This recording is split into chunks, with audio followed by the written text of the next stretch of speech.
It was 2 a.m. when David, the janitor, found the crumpled note behind the coffee machine. The office was silent, the kind of silence that hums with loneliness. The only sound was the low buzz of the vending machine and the distant tick of the clock on the wall. David had been working there for years, cleaning floors, wiping desks, and emptying bins filled with forgotten dreams and half-written ideas. He wasn't supposed to notice much, just do his job quietly and leave before the morning rush began. But that night, fate decided to whisper to him through a small piece of paper. The note was wrinkled and damp from spilled coffee. He opened it carefully, his rough hands trembling slightly. The words were simple yet heavy. "I wish someone cared about me, not my money."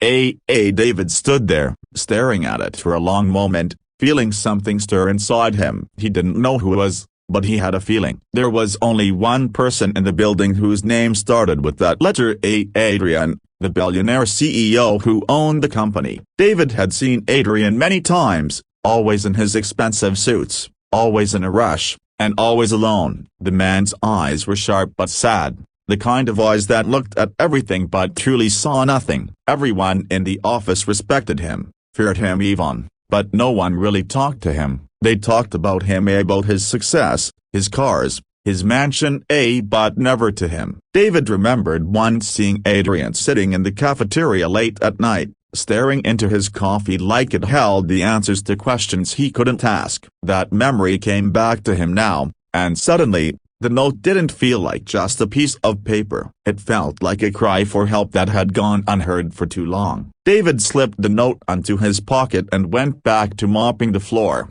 But his mind wouldn't stop replaying those words. He thought about his own life, about his daughter, Lily, who was studying nursing, and about the nights he'd spent working double shifts just to keep food on the table. He thought about the times he had felt invisible, walking past people who looked through him like he was air. Maybe Adrian felt that too, in his own way. Money could buy everything except warmth, laughter, and someone who genuinely cared. The next morning, David went home, unable to sleep. He kept thinking about what he could do. He was just a janitor. What difference could he make in a billionaire's life? But something in his heart told him that small acts mattered. That night, when he came back to work, he wrote a short message on a piece of paper and left it under the same coffee machine where he'd found the note. His handwriting was shaky, but the words came from his soul. "Someone cares. Maybe you just stopped believing it." He smiled to himself and walked away, not knowing if the CEO would ever see it. The following day, Adrian walked into the break room, exhausted and lost in thought. His marriage had ended a year ago, his son barely spoke to him, and though his company was thriving, his heart felt empty. He made himself a cup of coffee, then bent down to pick up something that had fallen. That's when he saw it, a small folded note under the machine. He opened it and read the words. For a moment, he froze. His chest tightened. Someone had replied. He looked around, half expecting to see who it was, but the room was empty. Still, for the first time in a long while, he felt a faint warmth inside. Someone had listened. That night, he wrote back, "Thank you. I don't know who you are, but your words meant more than you think." He left the note under the same spot, and so began a quiet exchange between a lonely CEO and a humble janitor, neither knowing who the other truly was. They wrote about life, about regret, about dreams. Adrian confessed how he'd lost his family chasing success, and how his mansion felt colder than the company's basement. David shared stories of his daughter, his late wife, and how sometimes love meant working silently behind the scenes so someone else could shine. Days turned into weeks, and those notes became their secret escape. They never met face to face, yet their hearts began to heal through paper and ink. Adrian started smiling again, greeting his employees with warmth instead of authority. David found new purpose in his work, feeling that even the smallest kindness could reach the highest heart. One night, Adrian decided to find out who had been writing to him. He waited near the coffee machine after hours, hidden in the shadows. When he saw David place a note beneath the machine, his heart stopped. The man in the janitor's uniform, with tired eyes and gentle hands, was the one who had reminded him of his humanity. Adrian stepped forward slowly and said, "It was you." David froze, startled, but then smiled softly. "Guess it doesn't matter who writes, sir. What matters is that someone listened." Adrian's eyes filled with tears. "You did more than listen, David. You gave me back my faith in people." From that day on,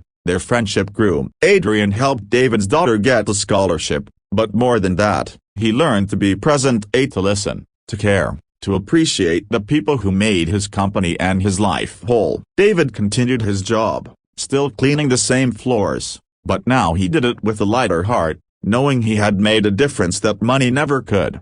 Sometimes, late at night, he'd look at the coffee machine and smile, remembering how a forgotten note changed two lonely lives, one rich in wealth, the other rich in heart, and how kindness, no matter where it starts, always finds its way home. 2 nights later, David couldn't stop thinking about that lonely note he had found. Something deep inside him told him that silence wasn't the right answer. He knew pain when he saw it, even if it was written on paper by someone who had everything the world desired. That night, while the building slept, he took a deep breath, pulled a scrap of paper from his pocket, and wrote with shaky hands, "Someone cares. Maybe you just stopped believing it." He hesitated for a second, then folded it neatly and tucked it under the same coffee machine. He didn't expect anything in return. He just hoped that whoever had written the first note would feel a little less alone. The next morning, Adrian, the CEO, walked into the same break room. He was exhausted from endless meetings,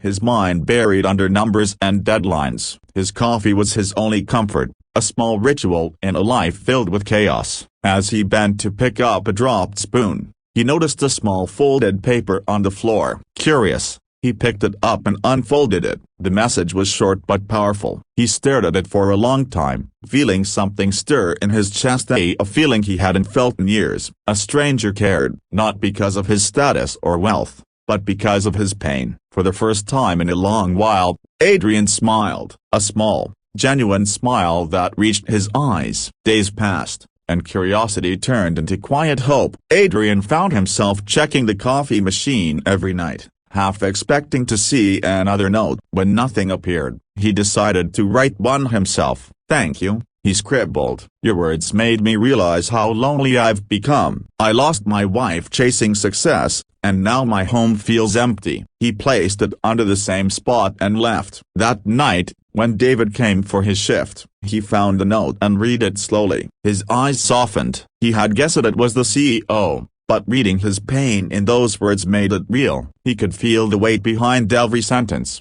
the regret of a man who had everything yet lost the one thing that mattered most, love. Over the next few weeks, their exchange continued like a secret conversation between two souls living in different worlds. David shared his own story, how he had worked day and night to send his daughter to college, how he missed his late wife, and how sometimes, even with all his hard work, he felt invisible. "People see my uniform, not my heart," he wrote. Adrian replied, "I see it now. I envy your strength." Those words meant more to David than any paycheck. He realized that even the richest man could carry an emptiness deeper than his own. Their letters grew longer, more honest. Adrian began to open up about his guilt, missing his wife's final days because of a business trip, forgetting his son's birthday, ignoring his own health for deals and deadlines. He wrote about how his mansion felt like a cage and how success had silenced the laughter in his life. David listened through paper and ink, writing back with simple wisdom and kindness. He reminded Adrian that it was never too late to rebuild, to call his son, to forgive himself. And slowly, Adrian began to change. He started leaving work earlier, calling his son more often, even visiting his late wife's grave for the first time in years. The employees noticed something different in their CEO. His tone softened, his smile became genuine, and he began greeting people by name. He wasn't just running a company anymore, he was reconnecting with humanity. What no one knew was that the spark of this change came from the janitor who worked in silence each night. One evening, Adrian decided he had to meet the person who had been saving him through those quiet letters. He stayed late, pretending to work, and waited. When he heard the faint sound of mopping and the clink of a bucket, he followed it to the break room. There, he saw David, humming softly, his hands moving with practiced grace. Adrian stood still for a moment, realizing that the man before him was the very person who had reminded him what it meant to be human. David turned, startled to see his boss standing there. "Sir, I didn't know anyone was still here," he said nervously. Adrian smiled, holding up the latest note. "It was you, wasn't it?" David froze, unsure what to say. Then he nodded slowly. "Yes, sir. I didn't mean to intrude. I just thought someone out there needed to hear that they weren't alone." Adrian's eyes filled with tears as he stepped forward. "You did more than that. You gave me back my heart." He reached out and hugged David tightly, something he hadn't done in years. David, caught off guard, patted his shoulder gently. "Sometimes, sir," he said softly, "the richest souls wear the dirtiest gloves." Adrian pulled back, his eyes shining. "You reminded me what truly matters. It's not the buildings, or the money, or the awards. It's people. It's kindness. It's family." From that night on, things changed in the company. Adrian ordered better facilities for the cleaning staff, doubled their pay, and made sure they were treated with the same respect as anyone else. He invited David to sit with him for coffee every Friday at the same coffee machine that had started their friendship became a symbol of connection, not loneliness. David's daughter got a scholarship through a new employee support program Adrian launched in her honor. But beyond the gestures and the policies, what mattered most was the bond between two men who had nothing in common except their broken hearts and a shared need to be heard. Adrian became a better man, and David found purpose beyond his job. Every night, as he walked past the coffee machine, David smiled quietly. He didn't see a billionaire or a janitor anymore, just two souls who had found light in each other's darkness. And somewhere deep down, Adrian knew that no fortune, no empire, could ever compare to the priceless gift a simple act of kindness had given him, a second chance at being human.